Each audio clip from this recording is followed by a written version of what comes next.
A hot war with China in 2025. Then it was news the U.S. is expanding its military presence in Southeast Asia, adding 4 more bases in the Philippines on the doorstep of China.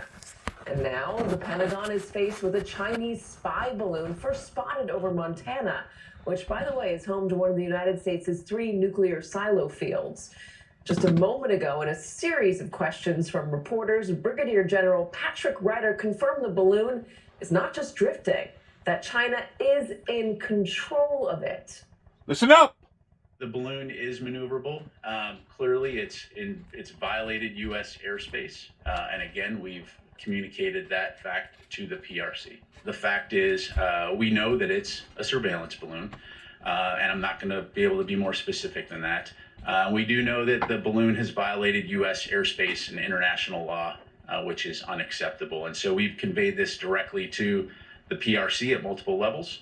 Violated U.S. airspace and international law. The U.S. assessment flies in the face of what China is claiming, that it's a weather balloon blown astray. In fact, the Pentagon says it's currently headed east across the continental United States. And just a moment ago, White House officials told NBC News the U.S. acted to make it very difficult for China to learn anything specific. So what exactly does that mean? And why hasn't it been shot down or even forced down? Do we have the capability to even do that? We have reporters at the Pentagon, pressing officials at the Capitol, hearing from outraged lawmakers, and in Beijing, getting the reaction from the Chinese. We also have an expert. You do not shoot something like that down. First of all, it's 60,000 feet. There's very few planes that we have that can go that high, other than the military. But if you was to shoot it down, what if it had a, what do they call that? Something to do with the electronics towards shutting down all the computer systems and basically doing a burnout here in the United States. You don't actually have to hit the United States to do that. To basically short out every satellite, anything that's got a computer in it. Also, keep in mind, it was China where the COVID pandemic come from. We don't know for sure if they was sabotaged by North Korea, or if it was done intentionally or non-intentionally or an accident. But the bottom line is this: the COVID did come from China. What if we was to shoot the balloon down with a continental missile and it filled full of some sort of biological chemical warfare that would spread rapidly all over the continental United States? That would be 10 times or maybe 100 or 1,000 times worse than COVID. We're dealing with uncertain times. We're dealing with adversaries. We should not take nothing off the plate regarding what the possibilities may be in regards towards a spy balloon, which I think fits under the same category as a spy drone over the continental United States. It's obviously very, very concerning, or should be, to the United States military in regards towards our safety. Naval aviator and senior analyst of one of the country's preeminent global policy think tanks, to read between the lines for us and help us understand how much of a threat this really is, or at the very least, what message China is trying to send. She's going to explain the technology, because what in the world is this thing that's said to be as large as 3 city buses? Joining me now first is NBC News Pentagon correspondent Courtney Kuby, NBC News Capitol Hill correspondent Ryan Nobles. From Beijing is NBC News correspondent. I guarantee you, if it was something like that flying over their country, within their airspace, they wouldn't hesitate about shooting it down, destroying it, and making sure whoever sent it over that way was held accountable for bringing it over there. There's a lot of tension in the air right now pertaining to what China has done regarding this disease that has affected the world, that even to this day, countries including ourselves, has not fully recovered from. There's a lot of uncertainty towards why that ever come into existence to begin with. And I still reflect back whenever it first occurred, which I guess was in 2019, 20 and 20, and whatever it was, that it was Kim Jong-un, North Korea leader, that kept telling our prior president, Donald J. Trump, that he had a Christmas present for the American people. He had a Christmas present. He had a Christmas present. Well, it becomes so concerning with our national defense that they got to wondering if the guy was going to shoot off some sort of a nuclear warhead. And actually did shoot off something to the degree that it was so concerning with the people over in Hawaii that they put out a red alert in regarding towards the possibility of it being some sort of a nuclear strike. So the tensions right now are very, very, very high towards what China is doing and what China has done as far as not just the COVID, but their underhandedly approach in stealing and swiping all kinds of sensitive material from the United States and basically trying to corner the market on. They have not played by a fair set of standards. And to be quite honest with you, I'm really surprised that we hadn't already had some sort of major conflict with China. And it looks like it's building to that pertaining to their threats against Taiwan. And now since we have went over into the Philippines and put up a naval base over there, or a military structure, a compound post over there, I don't know. This is not good whenever you see something like this. And you have to put everything on the table in understanding what the heck is the worst case scenario versus some sort of a, let's say it's some sort of a prank. And to be quite honest with you, I don't think the people over in China do a whole lot of pranking, because that balloon in and of itself, cost-wise, probably well over $100,000 for the balloon and the content of the material as well as the equipment that's on that balloon. Well over $100,000. So you're not going to put something like that up into the air that can be self-controlled from China and think that you're doing this for some sort of a gag, some sort of a joke. They're not going to embark in that type of investment, even if it's a minor investment compared to the size of China's economy, dollar for dollar wise. But you're not going to do something like that just for some sort of laugh or giggles. It's pretty obvious that this could absolutely be a very, very serious matter. Who would have thought that our safety concerns towards not stopping people from getting on airplanes during the existence of COVID, who would have thought that that could have turned into what that turned into, towards basically destroying over 1 million lives here in America within the past, I guess, 3 years now, since COVID has come into existence. Who would have thought that it would have caused this type of a headache? And it ain't just a headache pertaining to seeing gas prices go up and food prices go up and see the loss of life, but it's been a headache.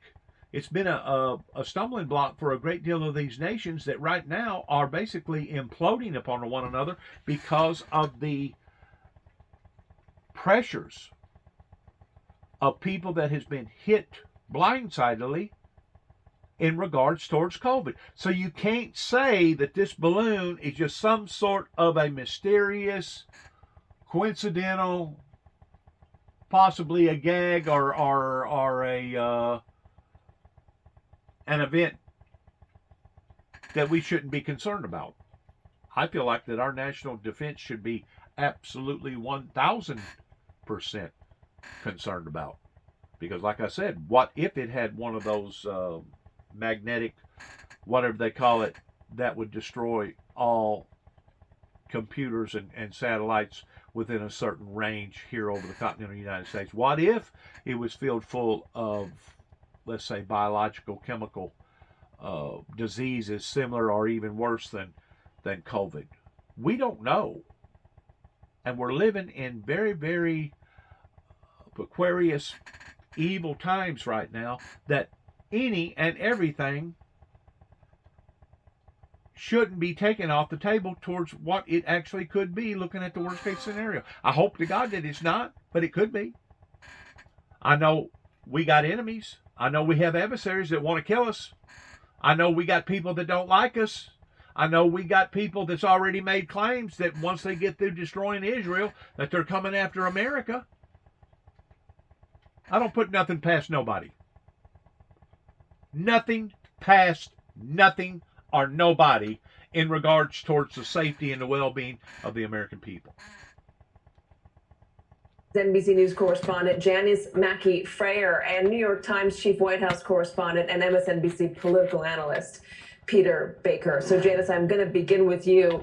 You heard it right there. The Brigadier General saying this violated U.S. airspace and violated international law. Violates everything. What's China saying in reaction to that? Well, China has admitted that this is a Chinese airship, though they did spend most of the day trying to defuse tension with Washington. Earlier, a foreign ministry spokesperson said that they were still gathering information and that China had no intention of violating any country's sovereignty or airspace. And then the statement appeared on the ministry's website, attributed to nobody, confirming that it was a scientific balloon, that it's used mainly for weather research, and that it had strayed inadvertently into U.S. airspace because they claim that it isn't easily controlled and that it got caught up in the westerlies, and they blamed force majeure. We know now that the Pentagon does not believe this, and nor does the White House. The postponement of Secretary of State Blinken's visit here is a major setback, considering the visit was supposed to help reset ties between the U.S. and China, which are strained at best over virtually everything: trade, semiconductors, Taiwan, human rights, Russia, the list goes on. So this does pose an embarrassment for the Chinese side, considering this visit, which was the first by a Secretary of State in nearly 6 years, came out of that summit between President Biden and Chinese President Xi Jinping. But the optics of going ahead with this visit, of having the Secretary of State sitting in the same room, talking with Chinese officials as a Chinese spy balloon is drifting across the United States, the optics were simply unacceptable, and it appears that the Chinese side cannot dispute that. This was a violation of U.S. airspace in the eyes of U.S. officials. Defense officials here, it should be noted, have so far said nothing. So the U.S. air bases, the expanded military bases in the Philippines, any reason to believe that this is a reaction to that, Janice? There doesn't appear to be a direct link. What this does is it adds to what is already a polycrisis for the U.S. and China in terms of its relations. There is common ground on nothing here, and there is certainly increasing tension with the U.S. generals suggesting there is the potential for war by 2025 with the expansion of influence in the Pacific. So this visit was important to try and put to give U.S.-China relations some sort of footing, and it seems it's not going to have that opportunity. Janice, thank you so much for coming up with us. This is the first time we've heard directly from Beijing, anybody in Beijing so far this day part, I should say. All right, Courtney, let's talk about the Pentagon. And I've got a couple questions for you. The White House a moment ago came out and said the president was briefed and asked his military to present options, or the military, not his military. And according to an NBC News or a White House official speaking to NBC News, it was the strong recommendation of the Secretary of Defense and a few others not to take what they're calling kinetic action. Can you explain that? So this all started on Wednesday when Secretary of Defense Lloyd Austin was in Manila Also the middle of the night, like we have Janice at 3 o'clock in the morning from Beijing. In the middle of the night, he called back here to DC and he pulled together a bunch of his senior military leaders, including Chairman of the Joint Chiefs, General Mark Milley, and General Glenn Van Herk, who's the head of NORTHCOM NORAD, and then other DoD leaders.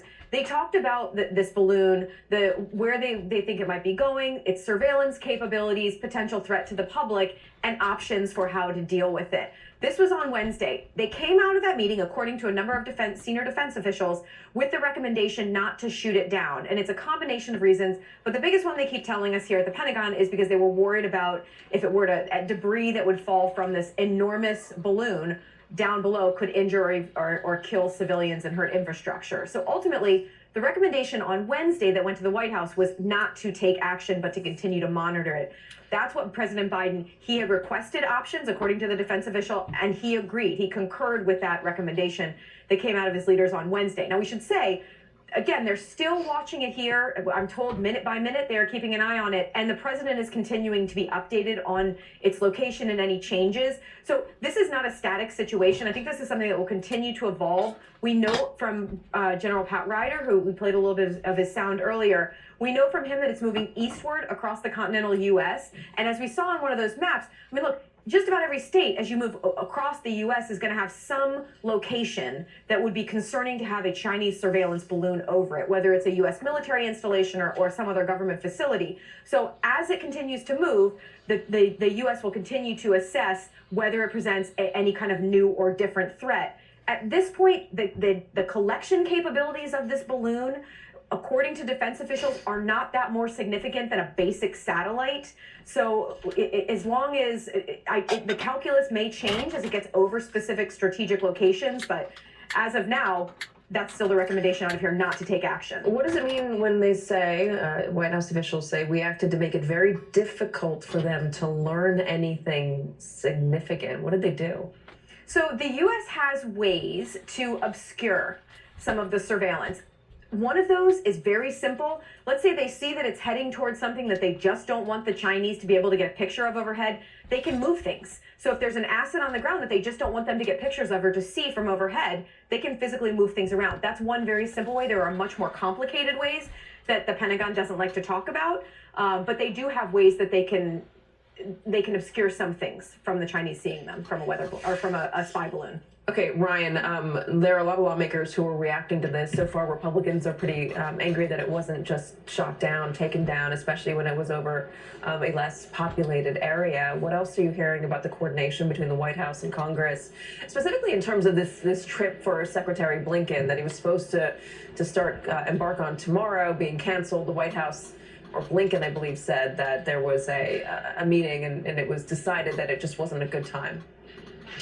Yeah, Katie, I think it's fair to say that there's a range of emotions here on Capitol Hill, and they all start at angst and then get progressively more concerned as you go along the way. Both Republicans and Democrats seem to be very concerned about this. They seem concerned that they aren't getting enough information as to exactly what the executive branch and the Pentagon know about this, and they feel like they need to be more looped in. The House Majority Leader, I should say the Speaker of the House, Kevin McCarthy, has asked for a full briefing of the Gang of Eight. We do know that at least staff for the Gang of Eight has been given at least somewhat of an initial briefing as to what the Pentagon knows about this particular situation. But to your question about Blinken and his decision not to go, there are senators, members of Congress who have already agreed that that was the right decision. Among them, Senator Bill Hagerty, who just put out a statement, and he is someone, as a former ambassador to that region, kind of understands the geopolitics of this situation. So, there are already some Republicans that seem to be using this as a political weapon against President Biden, claiming that he's not tough enough on China, emphatically saying that in their belief the balloon should have been shot out of the air. But there's others that have been more reserved, just asking for more information right now. I think if you had to point to one thing that there's a consensus on here on Capitol Hill is that they need to know more, and they want to know more as soon as possible. Katie. So the National Weather Service in Kansas City has just sent out this tweet. We've had several reports across northwest Missouri of a large balloon visible on the horizon. It is now visible from our office in Pleasant Hill and the KC metro area. We have confirmed that it is not a National Weather Service weather balloon. So that's interesting. Could potentially be over Kansas City right now, moving east and southward from Montana, it would appear, if it is in fact the spy balloon. Peter, give us the larger picture here and the moment we are in with China. Janice laid out the tensions when she was talking from Beijing. Are we on a marching path toward a more serious, potentially violent conflict, armed conflict with China? Yeah, I mean, that's certainly the fear, right? I mean, look, we spy on them, they spy on us. It's not a surprise. You're not supposed to get caught. And you're definitely not supposed to get caught right on the eve of a trip by an American Secretary of State that is meant to address and perhaps even ease some of the tensions that have been developing in the relationship, right? This is a relationship that has been on the edge now for several years, going back, of course, to President Trump's time and the sanctions, the tariffs, that he imposed then. Those have been kept on by President Biden. He has several times talked about that he would be willing to use the U.S. military to come to Taiwan's defense, even though that hasn't been policy. The White House has then had to walk those statements back. We, of course, had Speaker Pelosi's trip last year. We have an anticipated trip by Speaker McCarthy this year to Taiwan. In both cases, those are seen as provocative by Beijing. So to have this happen now is obviously bad timing, to say the least. It reminds you, of course, of the U-2 incident back in the Eisenhower era, right prior to a summit meeting in Geneva where Eisenhower was going to meet with Khrushchev. The Russians shot down a U-2 spy plane over their territory and disrupted the relationship for many months to come. This is what you can possibly expect here, because it's going to be hard to have a sit-down. It's going to be hard to have any kind of destructive negotiations at this point, politically at home, at the very least in the United States, while this balloon incident is obviously still on everybody's mind. Peter and Ryan, thank you very much. And joining me now is RAND Corporation's senior technical analyst and former naval aviator, Bryn Tannehill. Bryn, it's good to have you. First off, can you just explain what this technology is? So essentially, this is a balloon that has solar power that takes advantage of its knowledge of wind velocities at different altitudes to steer itself to where it needs to go, and then use whatever sensors are on board, whether they're optical or signal intelligence, to collect electronics and radio frequencies and potentially report them back. If this is indeed a surveillance balloon, as the Department of Defense has asserted. Republicans, as you heard, think that we should have shot this down when we first saw it over Montana when it was over a less populated area. What's your take on that? Shooting down the balloon is difficult but possible. The altitudes that it flies at are above what normally would be available to U.S. jet fighters. The altitudes are also make it difficult for the missiles we used. Their control surfaces struggle at these sorts of altitudes.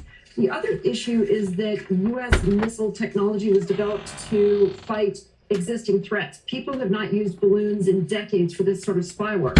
Are things like Patriot and AMRAAM were designed to shoot down other jets, cruise missiles. Patriot can take down ballistic missiles, as we use them in the first Gulf War.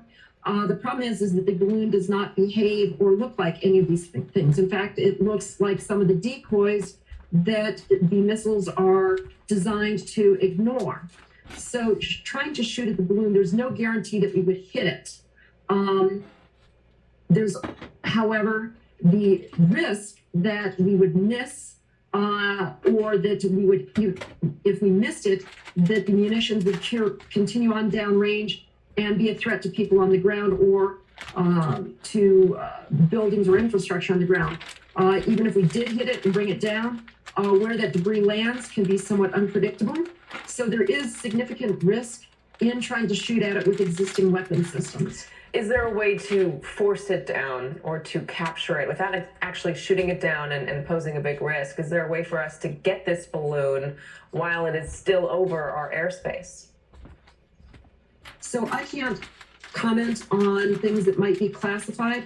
However, there are, given that it can control its altitude, there may be a way to bring it down the same way you might bring down drones that you take control of. However, I don't know if it's possible for this one or if it would be possible to figure out how to do it within the time frame available. All right. The Pentagon has also said, or the White House said, that this has happened before during the previous administration. The former Secretary of Defense, one of them at least, because there was Secretary Mattis during the previous administration as well. But Secretary Esper, the last Defense Secretary under Donald Trump, said that he didn't remember this while he was in office or while he was holding that position, and that he believes he would have remembered something like this. Do you have any knowledge of this happening before? So I can say that I believe the Pentagon is correct when it says that this has happened before.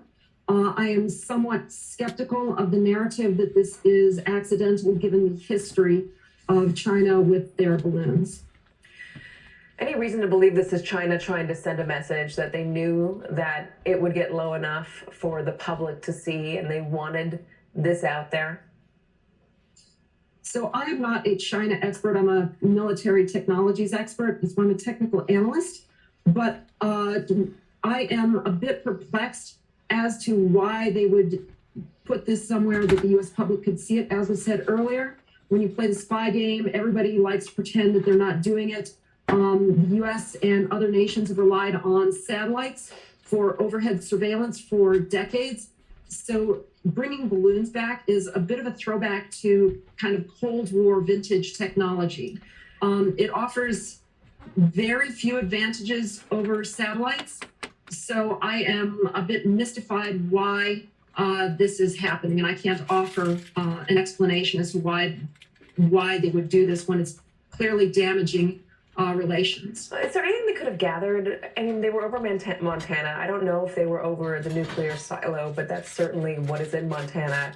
Any reason to believe that they can gather anything more through this technology that they couldn't do from a satellite?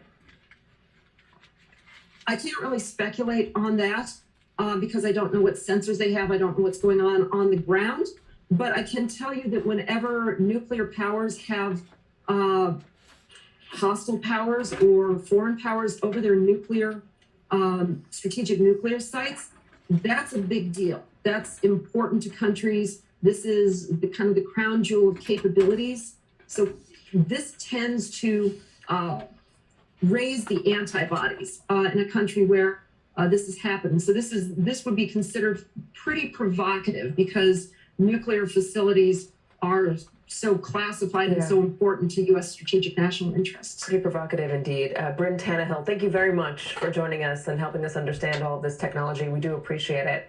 And still ahead, Donald Trump Organization CFO Alan Weisselberg might be in more legal trouble. What he's facing and how it might relate with another probe into Donald Trump himself. And the White House takes a victory lap after the release of some jaw-dropping jobs numbers. What is behind the unexpected hiring surge and what you can do to take advantage of this moment? We have financial advice you can use coming up. Plus, won't you step into the freezer? It's going to be cold, cold, cold. It's not a fish song. It is your weekend forecast. Bill Cairns is here to tell you how many layers you'll need to put on if you have to go outside tonight and tomorrow.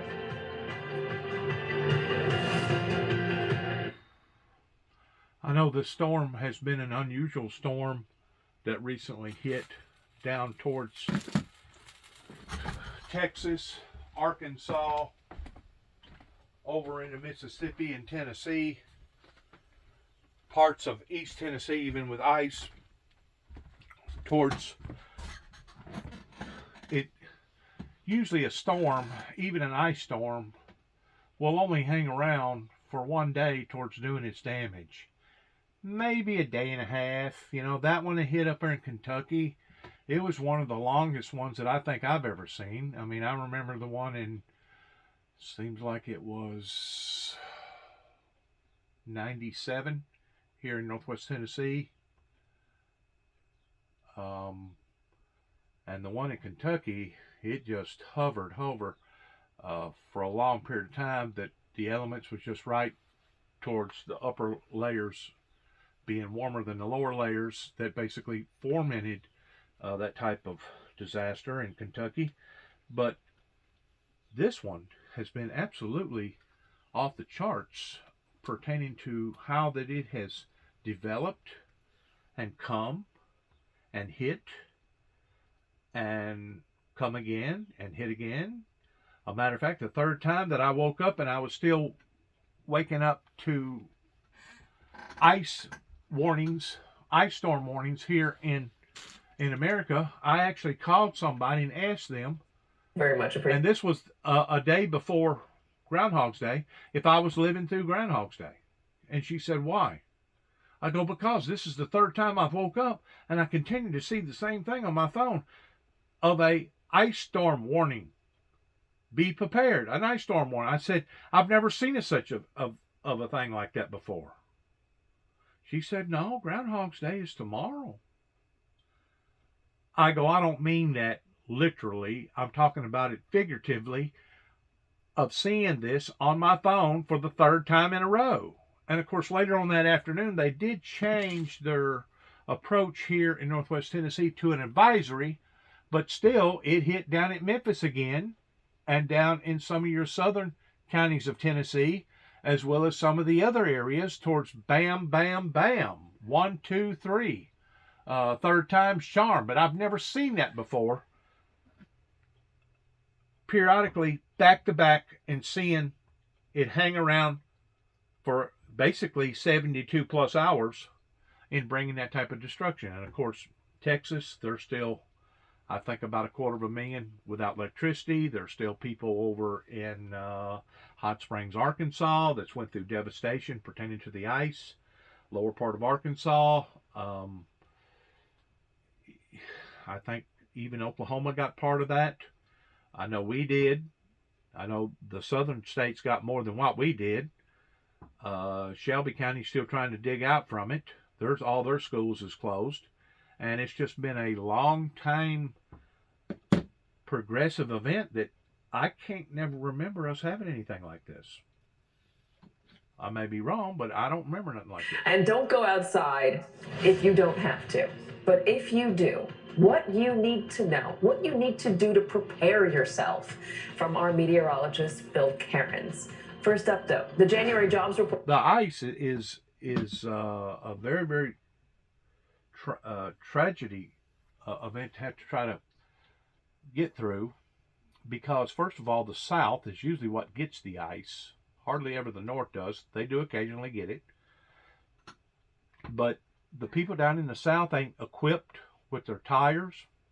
They're not equipped towards experiences, towards driving on that type of ice. Ice is the world's worst towards not having no type of traction at all on your automobiles. Even with a four-wheel drive vehicle, you still don't have traction unless you get the right kind of tires with either chains or spikes. And it's just, it's horrifying. And whenever a community like that gets hit, there ain't no telling, inflation-wise, what that one storm that has done all that damage, not just literal physical damage, but also financial damage, and putting a price tag on just exactly how much that has costed monetarily pertaining to this last storm. Once more, what does the Bible say? The Bible says that in the last days, Satan will come down in great wrath because he knoweth his time is short. I'm telling you, we have done something to the planet. We have done something to the upper layers of the atmosphere that is now causing havoc towards seeing major forces of nature react and respond in ways that I don't think I've ever seen before. And a while ago, I missed it. I wish that I didn't.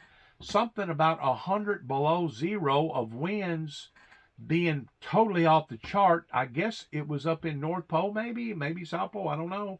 But 100 below zero that basically was off the charts pertaining to what that they was witnessing. I don't know what that was all about. I wish that I'd got a follow-up on that, but I don't know. Let's go forward real quick and see what else that we can determine here, and maybe they'll show that again pertaining to that 100 below zero weather. I think, if I'm not mistaken, I don't know. I'd be speculating if I told you anything any different. Let's go on. Keep going. Please keep going. That's a good reading. Unemployment, jobs. That was a good reading. Oh, there's the ice storm again. I guess they're going to go to it. Let's turn this, stop it right here. Just right about. Nope. What is this? Money report.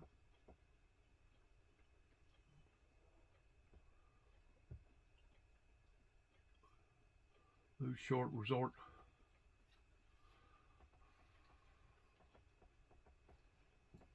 You will get there, but again, make sure that you know where you want to go because it is awfully hard to get there. There is no roadmap except my book. Jill Schlesinger, Money Money Jill, as I hear you're called on another network. Thank you very much for joining us. The book is called The Great Money Reset. It's right there. Go out and buy it. Thank you so much. Thank you. And coming up next, what millions of Americans can expect when a once-in-a-generation Arctic blast hits the Northeast. Maybe they're fixing to get to it. Let's go forward here. I hate to use up your time towards this recording.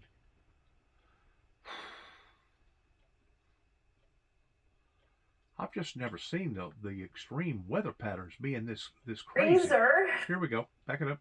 Right there. Right there. Right there. Right there. Go. Won't you step into the freezer? 54 million people are bracing for a weekend of record-breaking wind chill. By Saturday night, temperatures are expected to reach generational lows, thanks to what the National Weather Service is describing as an epic Arctic outbreak sweeping across the Northeast and Northern Plains. And what the temperature feels like could plunge into the double-digit negatives, 15 below in Buffalo, 30 below in Boston, and 54 below in Maine. Joining me now is NBC News meteorologist Bill Cairns. Bill, I do not like the sound of those numbers. Yeah, once in a generation. That's really for people in northern New England. You think of northern New England, they've seen it all. I mean, they've seen huge blizzards and snowstorms and ice storms and Arctic outbreaks. And when you talk about those people seeing a once-in-a-lifetime temperature, that's when it gets really significant. So where do we sit right now? This morning, the coldest air was located over the Great Lakes. It's still cold in Chicago. Wind chills at 1, temperatures at 9. Minneapolis here at -16. But the worst of it has now blown through Buffalo into northern New England. Burlington's at -9 temperature. Wind chills -34. In northern Maine, we're at -39 near Caribou. Now, this is Aroostook County, and I've just heard a report that there is a 4-alarm blaze at an industrial complex. Imagine being a firefighter going outside and going to a blaze when it is -39 wind chill. I mean, I can't even imagine what they're going through out there with that. So here's a closer view of all of northern New England's wind chills that are reported. This one jumps out, of course, -94. You're like, what? -94. That's the top of a mountain. That's 6,500 feet. That's a weather observation area. That's why that's such a crazy number. But even -40s now in Saranac Lake and Loudonville. Greenville, Maine's at -42. So the really dangerous, and you get frostbite in about 2 to 4 minutes when it gets to -40 to -50s. That's why there's like no exposed skin as you head outside throughout northern New England, or you will end up in the emergency room. Areas to the south, it's not quite as bad and dramatic. Not fun, but it's not as dramatic as northern New England. And then tomorrow morning, it'll be like -10 in Albany, but then things quickly warm up. The wind's going to die down. The sun's going to come out. Saturday's going to be a cold day regardless. But look by Sunday, New York City, 46. Monday, 50 once again. Boston into the 40s. And even those areas in northern New England are going to warm up significantly. So just hold on. Those numbers a lot. I'll tell you what happens when you go fight a fire in that sort of temperature. I went to a fire, -40 degrees north of Quebec City a few years ago when it was the polar vortex era. Wow. Today Show sent me there. Firefighters opened up their hoses, and what happened was the building got completely encased in ice. Completely encased in ice. So it's not fun. Not A disaster. Yeah, there's the picture of it right there. Wow. Bill Cairns. Bill, thank you very much. And by the way, for all those curious, a man is in custody related to the kidnapping of those 2 tamarin monkeys. We'll have an update for you on Monday. Good. That's going to do it for me today. Hallie Jackson picks up our coverage. Good.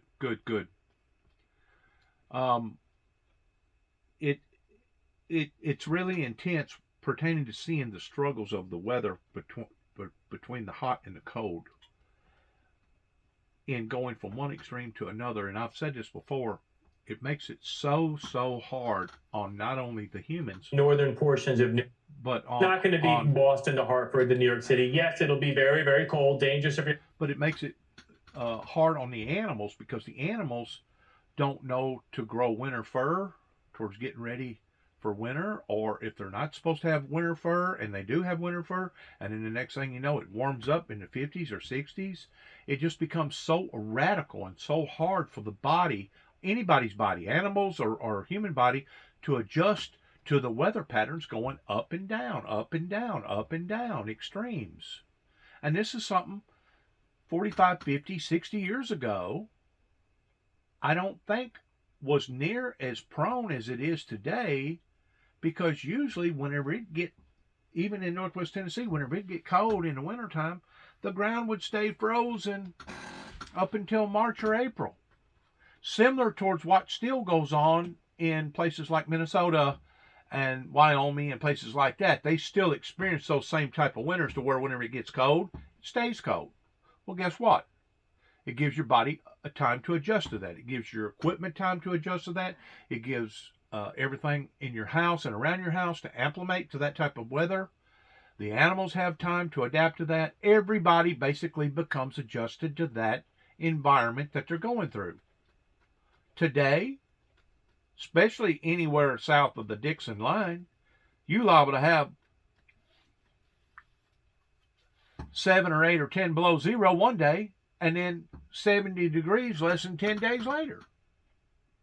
This was unheard of back whenever I was growing up.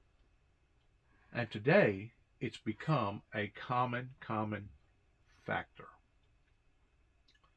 It's really, really intense in how that it causes the infrastructure to crumble right below our feet. There was times in Texas where it got so hot that it was causing concrete structures up underneath people's houses to crack and crumble.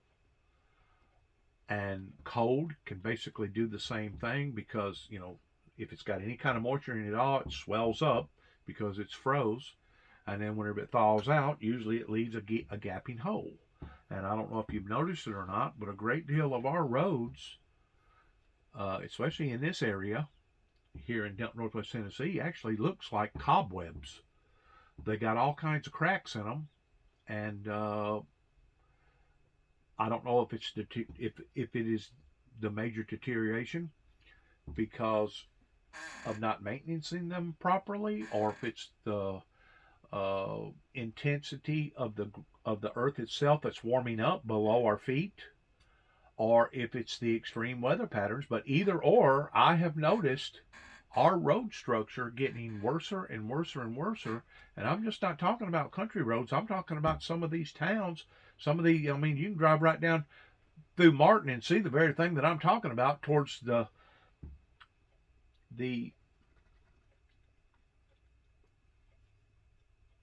pavement having gaping holes all in it that basically looks like it's at the point of almost separating and crumbling and becoming even a worse disaster.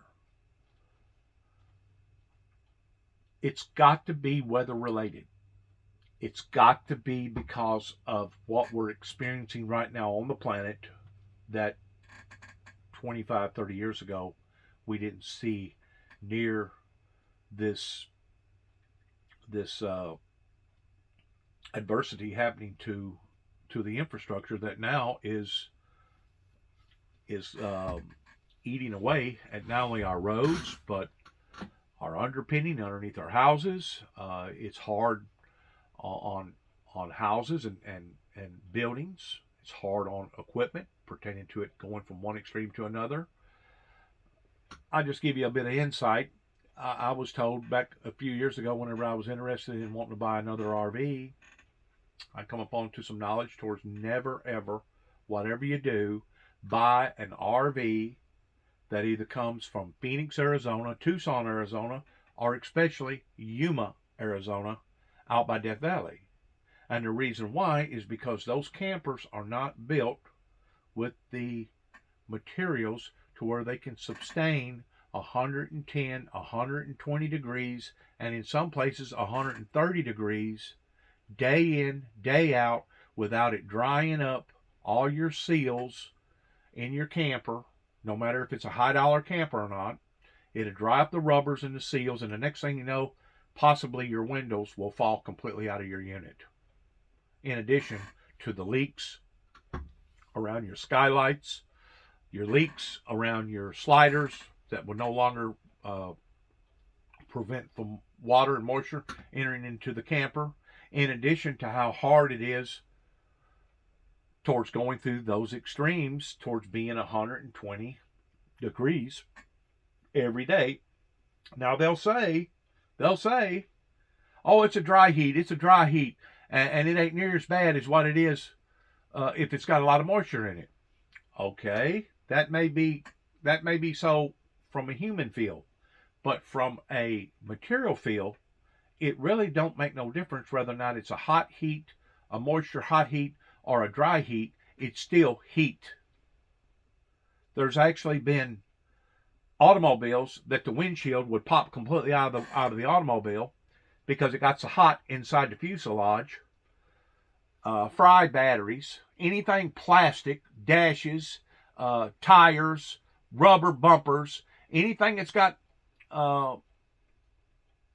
petroleum products in it, under those kind of conditions is going to dry up. A battery will literally dry up just as quick, if not quicker, than it will be if it's in temperatures 20 below zero, in which both are bad. Why? Because you're taking it out of the normalcy of how it was designed, how it was manufactured, just like those rubbers in those RVs.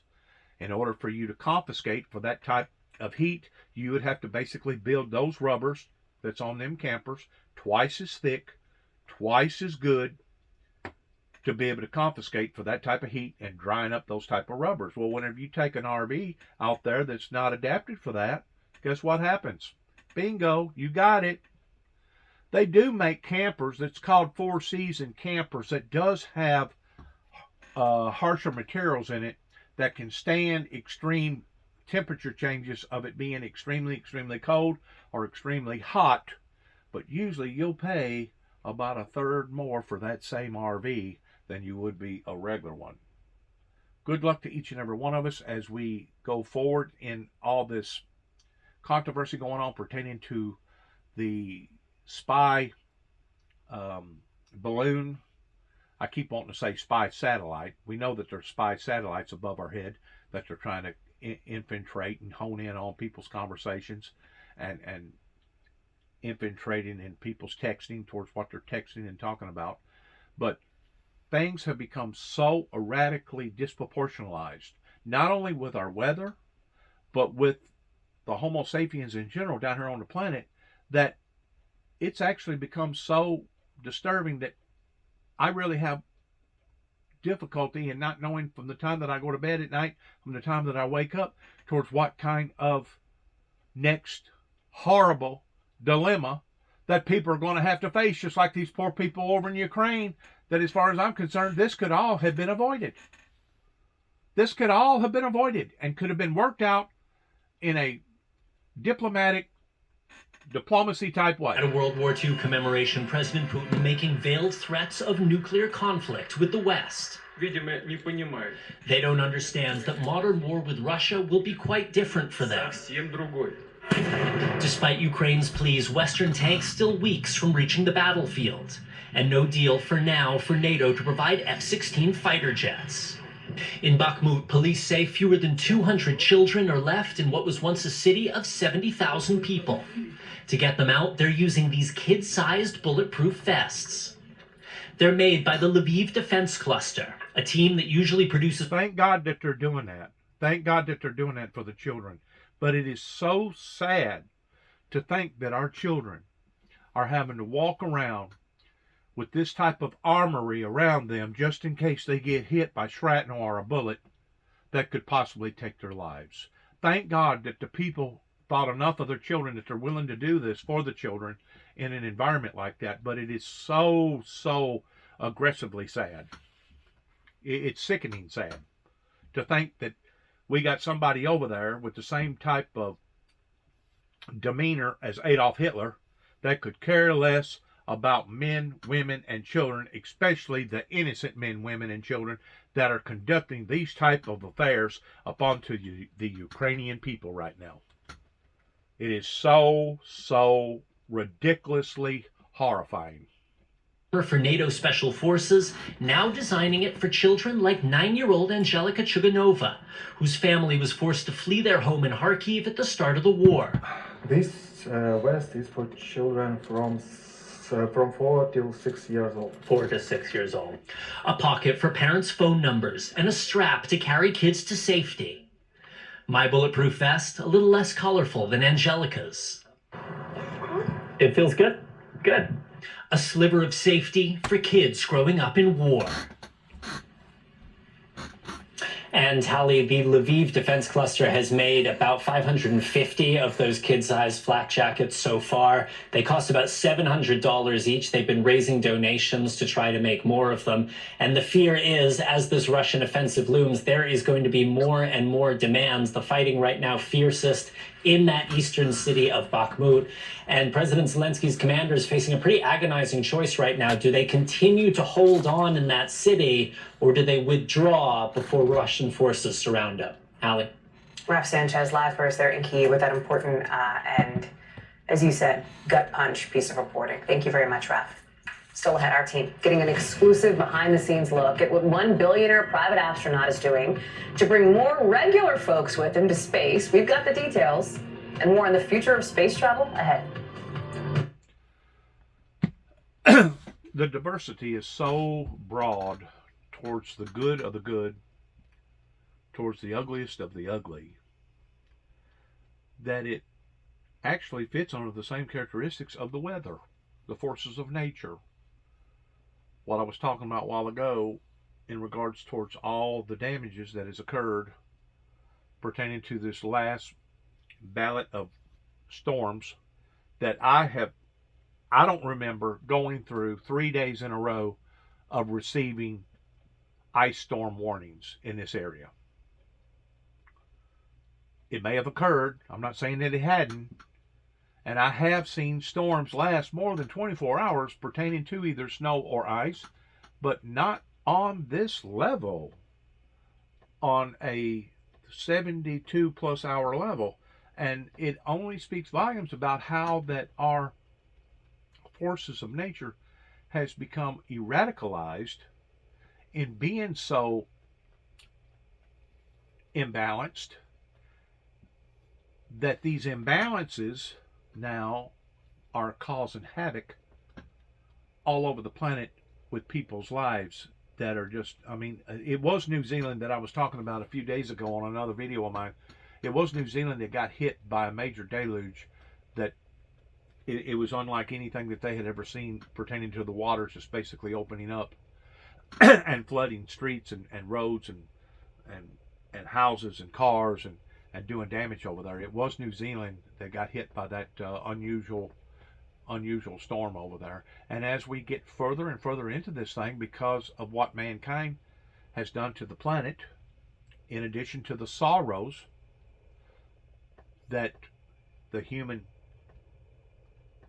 reflections has caused upon to the planet, we're going to see more and more bad stuff. And that's the reason why I'm so upsetting and heartbroken about all this, is because I know that the Holy Eternal Father God can heal this land, can heal ourselves, can heal our property, can heal our nation, can heal our communities. And we shouldn't be going through what we're going through right now if things would have been handled properly going back into the late 80s. We would have done already experienced a major awakening pertaining to a revival here, not only in America, but worldwide. But instead of seeing peace and utopia, we're seeing death and destruction. Death and destruction. Unbelievable. Getting back to the satellite or the balloon that now they claim is basically over Kansas. I don't feel like that they should shoot it down. I think that if anything, they should try to capture it, and I don't know how that they could do that. I don't even know that we have a helicopter that'll go up that high.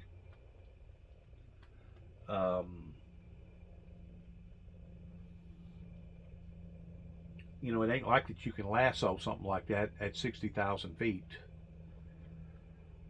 And of course, if they was to try to bring it down abruptly, what if it had something on it that would be harmful to the American people? What if it had a mechanical device on it that would cause interference with all our electronics? What if it had chemical, biological, some sort of a disease that would open up, that would be exposed? What if it had a nuclear device on it? I mean, I don't know. And I don't think our Pentagon knows, and that's the reason why that it's brought so much concern with something floating around in space, because, you know, most of your airplanes only fly about 30,000 feet, and to go up twice that high is going to require something like the Concorde, or something like a major military jet equipped with oxygen and etc., that would be able to get up that high to observe anything like that to begin with. And I'm sure they're probably analyzing. I'm pretty sure that they probably float around it quite a few times for taking pictures and etc. But why would have any country have wanted to provoke us that way? Maybe it's because of the response towards what we've done over in the Philippines, towards possibly a crisis that could develop with Taiwan. I don't know. But if it is some sort of retaliation, I feel like that it's very, very careless, because we did not go around or in or on China airspace in violating their principles that way, and they have. And they have. Once more, it speaks volumes about what type of situation and what type of people that we're dealing with. We're dealing with people that are very, very witty, and whenever it comes to playing by the rules, they don't mind breaking them. And they are and should be looked upon as being if not nothing else, a economy type adversary. Because it's one thing to compete, and we all compete with and against one another, but we do it in a graceful type way, or supposed to, for the betterment of the good.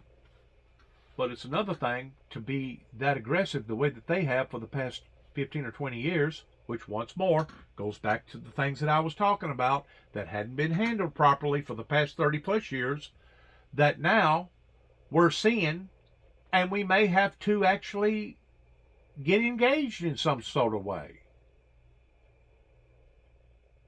And that's really sad, because our politicians has led us down this road of doom and gloom. Just like almost all our medication and our high-tech medical equipment, like 90% of it was coming from China. Who would have made those decisions towards doing that over something that critical? I mean, you talk about wanting to put people to their knees. All they would have to do is hold us hostage, kind of like the oil situation with OPEC, pretending to the Saudi Arabians, and say, you know what? We're no longer going to manufacture and sell any more hospital equipment to you, and any more medicine to you. Matter of fact, whenever COVID first happened, I know this for a fact, I watched it on the news, that we had a boat coming from China that had all kinds of medical supplies on it, including thousands and thousands of boxes of masks. That, you know what China done to that boat once they realized what type of situations they was dealing with?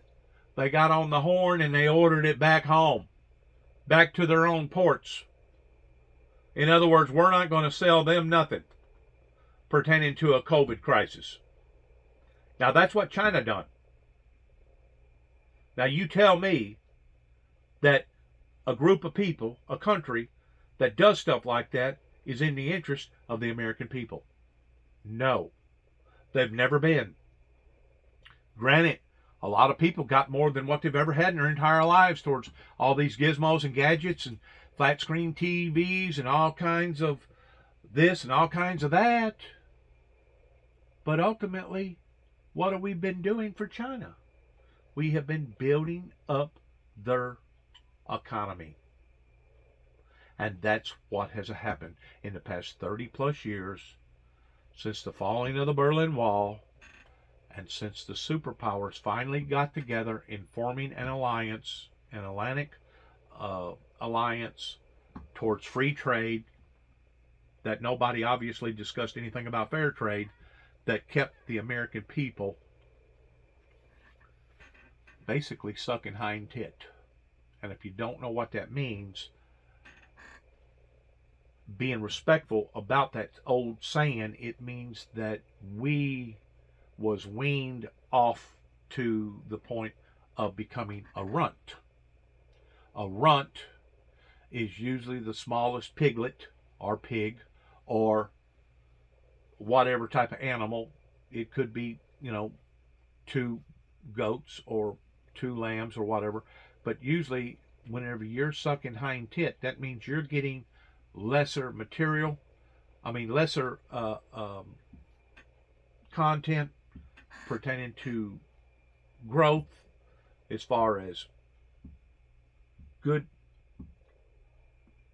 food, and because you're getting less, odds are it's going to stunt you. And if you are stunted in growing up towards sucking on the hind tit, usually you become a runt. In other words, you're not healthy. Your bones did not mature right. Your brain did not mature right. Your body did not mature right. And because of it, it has damaged you. Well, that is what China has done to America for the past 30 plus years. And we're just now realizing it. And yes, we've got lots of gizmos and gadgets. Boy, we got all kinds of things in our homes today that we never would have thought and dreamed about 35, 40, 50 years ago. But what has it done to our labor force? What has it done to our children's future? What has it done towards the imbalances pertaining to our inflation? It has taken a lick up onto our social, financial structure such as I don't think that I've ever seen before in my entire life. And don't think for a second, whenever it comes to China taking care of its own, they'll kind of be like Russia. They won't pull no punches in letting you know just exactly what kind of colors that they're made out of. And these was the people that was bamboozling our politicians. These was the people that was acting like that they was for a global alliance for the betterment of the good. And the whole time, they was only building up their own structure. The whole time they was plotting, planning in what that they was going to do once something like COVID and all the high fuel prices and the truth now has been exposed towards what we're doing to the planet and what we're doing to the upper atmosphere pertaining to energy crisis, that now the world is having to take back seat and backpedaling and trying to catch up where we've lost ground at for the past 25 or 30 years. And in doing so, it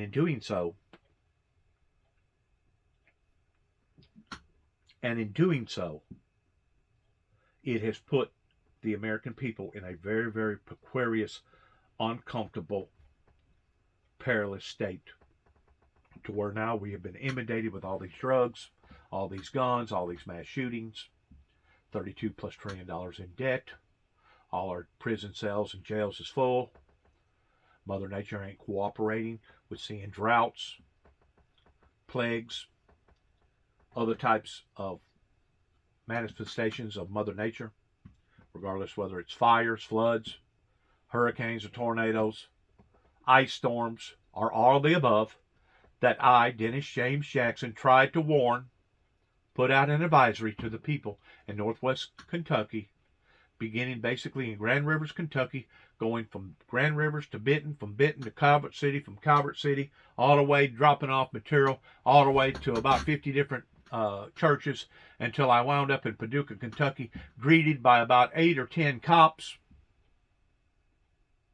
in the middle of a standoff towards a shakedown in the middle of broad day, arresting me and taking me to Paducah, Kentucky.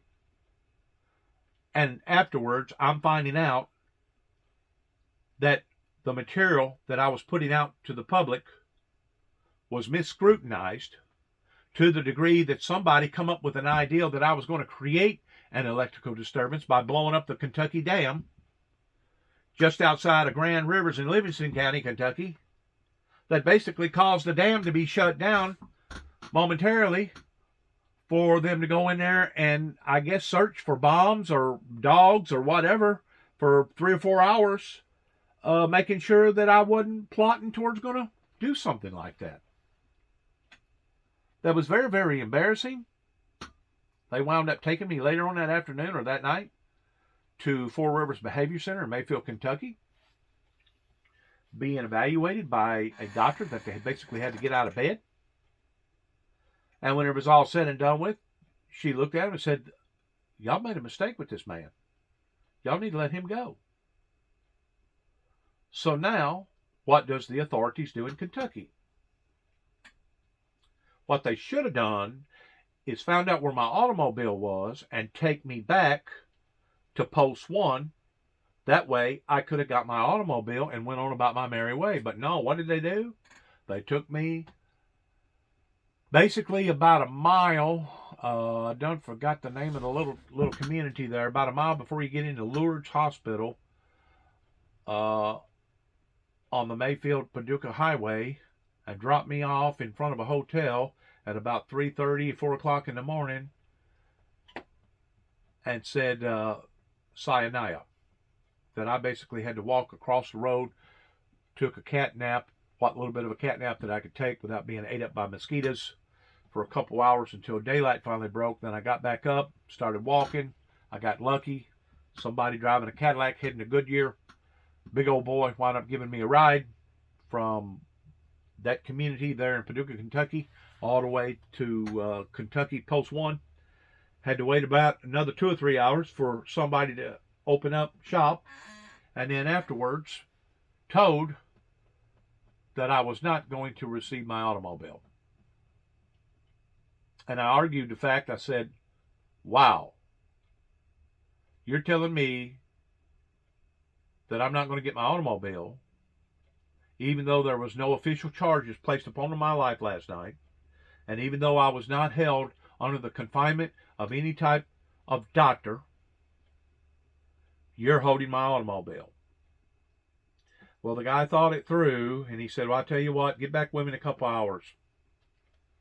So I walked around, sailing around for another couple hours. By this time, it's already about dinner time. Walked back in to Post 1, and what does the same gentleman tell me? He says, "I got good news and bad news." I go, "Okay. What's the good news?" "Good news, you can get your automobile." "Good. That's a good thing." "What's the bad news?" "You're going to have to pay almost $200 to get it out of pound."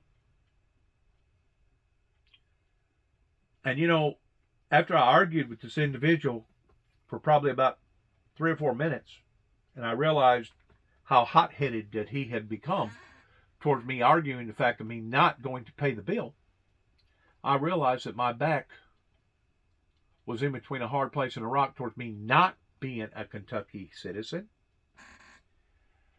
After that, they had scathed through my truck inside and out, which made probably about the 4th or 5th time, because one time I had a shakedown in Redstone Army Base there in Huntsville, Alabama, another time in Nashville, another time in Oklahoma City, Oklahoma, another time in Tulsa,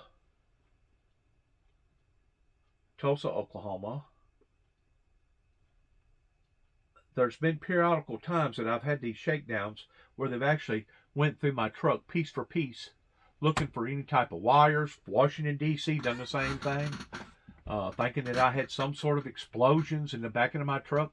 And what was in the back of my truck was the 4 horsemen of the apocalypse, made out of a wood arts and craft structure towards me displaying my message openly in 1989 that they basically followed me from Washington, D.C. after placing me into a mental institution for 72 hours, come back to Tennessee, doing the same thing towards pumping out more and more material that basically costed me a very, very critical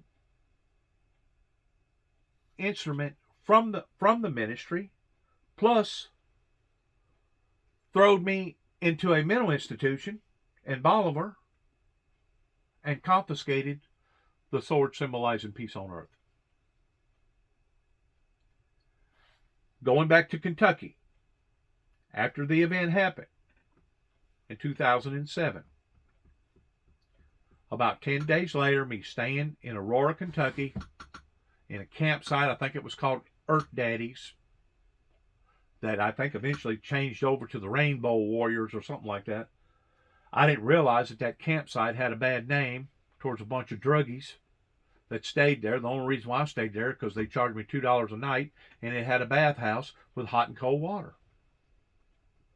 About 10 days later, all hell come down on me again. That was being orchestrated, I guess, by the FBI or the TBI through the Tennessee Valley Association, that got 2 deputies involved from Murray, Kentucky, 2 state troopers, an FBI agent, either 1 or 2 TBI agents, and some sort of a supervisor. I don't know who that guy was, but in total there was about 6 or 7 automobiles doing a shakedown on Dennis James Jackson in the middle of the night, long about 11 or 12 o'clock, once more being ate up by mosquitoes while they was severing through every piece of article and material in and around my automobile and in my camper or in my tent, wanting to know if I had any intentions towards wanting to blow up the Kentucky Dam. And the whole time, going back to the unbearable forces of nature responding and reacting the way that they are now, trying to warn and give out advisories to the people that God had showed me that there was going to be these events that was going to take place pertaining to electrical major disturbances.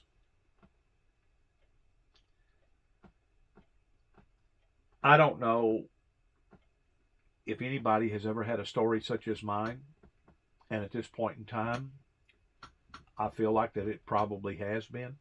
I don't know if it's been this intense, but I do know this, that various state, beginning right here in the state of Tennessee, that happened in 1988, various state, federal, and local authorities, by and large, for the past 30 plus years, has tried to do everything in the world towards destroying me, handicapping the Windmill Ministries missions, while the whole time was trying to help not just the American people, but the world. And to sit back and see now all these aggressive things happening, just like the spy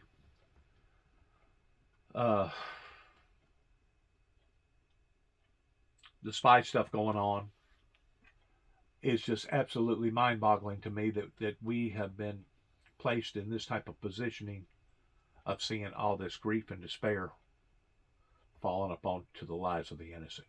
Good luck to each and every one of us. I want to say thank you for your time. Thank you for your patience. God bless you. God bless America. God bless our troops. And good luck to each and every one of us as we go forward in these pursuing endeavors that hopefully will see the manifestation of the Bible fulfilling itself towards a revival that will revolutionize the world in the form of utopia, prosperity, and peace. Thank you. God bless you, and shalom.